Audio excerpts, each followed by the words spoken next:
जय महाकाल, जय भवानी। मैं आप सभी का हार्दिक स्वागत करती हूँ आपके अपने YouTube चैनल भगवती कृपा ज्ञान प्रकाश में। आप सभी लोग कैसे हैं? मैं आशा करती हूँ कि माँ काली की कृपा से और बाबा भोलेनाथ की कृपा से आप सभी लोग स्वस्थ होंगे, खुश होंगे और अच्छे होंगे। तो आज मैं आपको उन 6 संकेतों के बारे में बताने वाली हूँ जो अगर आपको दिखे तो समझ जाना कि आपके घर के मंदिर में शक्तियाँ विराजमान हो चुकी हैं। आज हम इसी टॉपिक पे बात करेंगे। ठीक है, देखिए, जब घर के मंदिर में शक्तियाँ विराजमान हो जाती हैं तो वह हमें संकेत देती हैं, जिससे कि आप जान सकते हैं कि आपके पूजा घर में शक्तियों का आगमन हो चुका है, शक्तियाँ आपके पूजा घर में पधार चुकी हैं। तो वह कौन कौन से संकेत होते हैं, आज हम उन्हीं के बारे में बात करेंगे। जो भी व्यक्ति देवी देवताओं की पूजा पाठ करते हैं, अपने इष्ट की पूजा पाठ करते हैं, उनके मंत्रों का जाप करते हैं अपने घर में, जब भी आप उनकी पूजा पाठ करना शुरू करते हैं, अपने देवी देवताओं के, अपने इष्ट की, आपको पूजा पाठ करते हुए महीना, 2 महीना, 6 महीना, साल, 2 साल, 3 साल, काफ़ी समय जब धीरे धीरे व्यतीत हो जाता है, जब आप लगातार एक नियम से नियमित रूप से पूजा पाठ करना शुरू कर देते हैं, तो आपके घर के मंदिर में कुछ शक्तियों का आगमन शुरू हो जाता है और आपके इष्ट देव की कृपा से बहुत सारी शक्तियाँ भी आपके घर में आनी शुरू हो जाती हैं, क्योंकि आपके इष्ट की जब कृपा आप पे पड़ती है तब वह अपने सहायक दूत गण, सहायक देवी देवता आपको प्रदान करने लग जाती हैं। ठीक है, आपकी पूजा पाठ से जब वह प्रसन्न हो जाते हैं तो उनकी शक्तियाँ आपको प्राप्त होनी शुरू हो जाती है। तो वह कौन कौन से संकेत हैं जो हमें मिलते हैं, जिनसे हम यह जान सकते हैं कि हमारे घर में शक्तियाँ विराजमान हो चुकी हैं या विराजमान होने वाली हैं। इष्ट जो होते हैं, हमारे जो देवी देवता होते हैं, जब भी उनकी कृपा दृष्टि हम पे पड़ती है, जब भी वह हमारे घर में विराजमान होते हैं या होने वाले होते हैं, या उनकी सवारी हमारे ऊपर आने वाली होती है, या वह हमसे कुछ कहना चाहते हैं, तो हमें संकेत के माध्यम में है, प्रत्यक्ष रूप से कभी भी हमारे इष्ट हमारे सामने खड़े होकर नहीं बताएंगे। संकेत स्वप्न के माध्यम से देते हैं, ठीक है, या हमारे घर में कुछ ऐसी हलचल होनी शुरू हो जाती है जिनसे हम ये जान सकते हैं कि हाँ, उनकी कृपा दृष्टि हम पर है।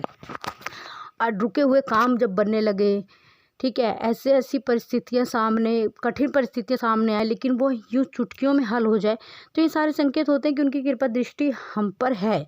लेकिन मैं आज आपको वह संकेत बताने वाली हूँ जिनसे आप ये जान सकते हैं कि उनकी जो शक्तियाँ में आपके घर के मंदिर में विराजमान हो चुकी हैं। तो देखिए, जो सबसे पहला लक्षण होता है वह होता है कि जब भी आप पूजा करने बैठते हैं, पूजा करते वक्त जब आप दीप जलाते, ज्योत प्रज्वलित करते हैं, तो जो ज्योत की लौ है वह तेज़ी से बढ़ जाती है। ठीक है, तेज़ी से बढ़ जाना ज्योत की लौ का, या भपक कर जलना, काफ़ी तेज़ी से जलना, कहीं से कोई हवा नहीं आ रही है, ना घर में पंखा चल रहा है, लेकिन लौ कंटिन्यू भपक के जल रही है, शांत हो रही है, फिर भपक के जल रही है, या तेज़ी से लौ जो है उसकी ऊपर की ओर उठती चली जा रही है। तो यह संकेत होता है कि हमारे पूजा के मंदिर में घर के शक्तियाँ जो हैं वह विराजमान हो चुकी है। अब जो संकेत होता है वह होता है कि पूजा करते समय पूजा के दीप में फूल अवश्य बनेगा। अगर आपके ऊपर आपके इष्ट के, आपकी देवी देवताओं की कृपा है, तो आपकी पूजा में जो आप दीपक जला रहे हो उसमें फूल अवश्य बनेगा।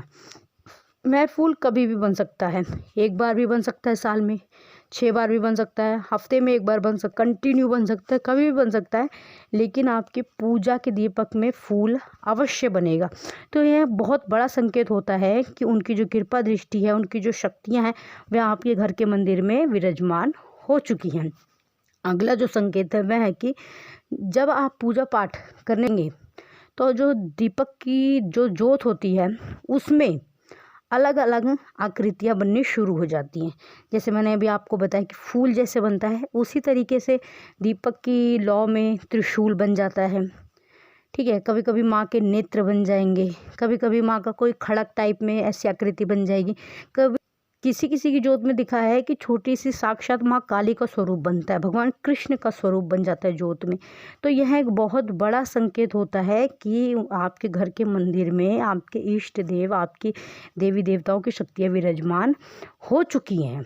अगला जो संकेत है वह है कि पूजा करते समय आपके शरीर में कंपन होनी शुरू हो जाती है। आपका शरीर कांपने लगता है, ऐसा महसूस होगा कि शरीर में कोई हलचल हो रही है।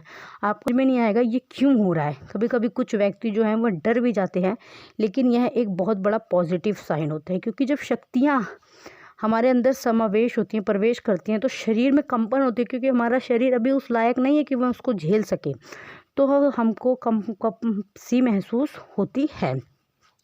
अगला जो संकेत है वह है कि जब आप पूजा पाठ करने बैठेंगे तो आपको एकदम खुशबू, अलग सी सुगंध आनी शुरू हो जाती है। ठीक है, हालांकि अभी आपने कोई जोत, धूप, दीप प्रज्वलित नहीं करी है, सुगंधित कोई सी चीज़ का आपने इस्तेमाल नहीं किया, ना ही किसी इत्र का इस्तेमाल किया, लेकिन आपको अचानक से एक अलग सी सुगंध भीमी भीमी आनी शुरू हो जाती है। तो यह भी बहुत बड़ा संकेत होता है कि आपके घर में आपके देवी देवताओं की, आपके इष्ट देव की शक्तियाँ विराजमान हो चुकी हैं, उबासी आनी शुरू हो जाती है। तो ये सारे संकेत यही दर्शाते हैं कि आपके घर के मंदिर में आपके देवी देवता जो है वह विराजमान हो चुके हैं। अगला जो संकेत है वह संकेत है कि जब भी आप ध्यान करने बैठते हैं, आप मंत्रों का जाप करते हैं या आप अपने इष्ट देव का ध्यान करते हैं, तो आपकी आँखों से आंसू आने शुरू हो जाते हैं। ठीक है, आपकी आंखों से आंसू आने शुरू हो जाते हैं।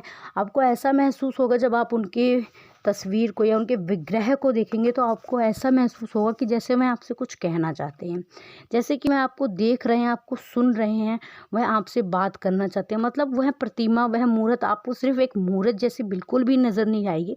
ऐसा लगेगा कि जैसे साक्षात रूप में सामने बैठे हुए हैं, ऐसा आपको महसूस होगा।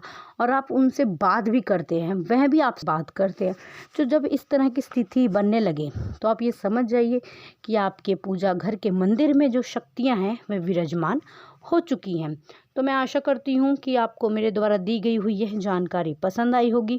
चैनल पे पहली बार हैं तो चैनल को सब्सक्राइब करें, वीडियो को लाइक करें, शेयर करें, बगल में जो बेल आइकन है उसको प्रेस करना बिल्कुल भी ना भूलें, जिससे कि हम जो भी नई वीडियो अपलोड करें उसका नोटिफिकेशन आपको सबसे पहले मिले।